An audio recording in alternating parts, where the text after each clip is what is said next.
මහජන ආරක්ෂක சட்டம் ஒழுங்கை நிலைநாட்டுவதற்கும் அரசியல் தலையீடுகளின்றி போலீசார் சுயாதீனமாக செயற்படுவதை உறுதி செய்வதற்கும் விரைவான நடவடிக்கைகளை எடுக்க எதிர்பார்ப்பதாக பொது பாதுகாப்பு அமைச்சர் விஜித்த ஹேரத் தெரிவித்துள்ளார். பிரைம் குரூப் அறிமுகப்படுத்தும் இலங்கையின் முதலாவது நவீன வீட்டு அபார்ட்மெண்ட் நகரம் கிரிபத்குடையில். அழையுங்கள் 0772041041. பொது பாதுகாப்பு அமைச்சராக விஜித்த ஹேரத் இன்று உத்தியோகபூர்வமாக பதவியேற்றார். இதன்போது ஊடகங்களுக்கு கருத்து வெளியிட்ட அவர் රටේ ලොකුම ප්‍රශ්නයක් බවට පත් වෙලා තියෙන පාස්පෝර්ට් ප්‍රශ්නය தற்போது அமைச்சு எதிர்நோக்கும் மிக அழுத்தமான பிரச்சினை கடவுச்சீட்டுகளை வழங்குவதாகும். கடவுச்சீட்டு பிரச்சினைக்கு தீர்வு காண ஏற்கனவே நடவடிக்கை எடுக்கப்பட்டுள்ளது.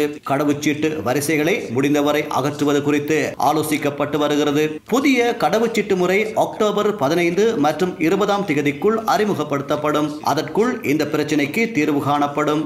புதிய அமைச்சர் என்ற முறையில் எனது செயலாளர் மற்றும் சிரேஷ்ட போலீஸ் அதிகாரிகளுடன் சேர்ந்து பொதுமக்கள் இலங்கை போலீசில் நம்பிக்கை வைப்பதை உறுதி செய்யும் பொறுப்பை நாங்கள் ஏற்றுக்கொள்கின்றோம். நம்பிக்கையை மீள கட்டியெழுப்புவதற்கு கால அவகாசம் எடுக்கும் என்பதை நான் அறிவேன். மேலும் சட்டம் ஒழுங்கை நிலைநிறுத்துவதில் அதிகாரிகளுக்கு சுதந்திரமாக செயற்பட சுதந்திரம் தருகின்றேன். அரசியல் தலையீடுகள் இருக்கக்கூடாது.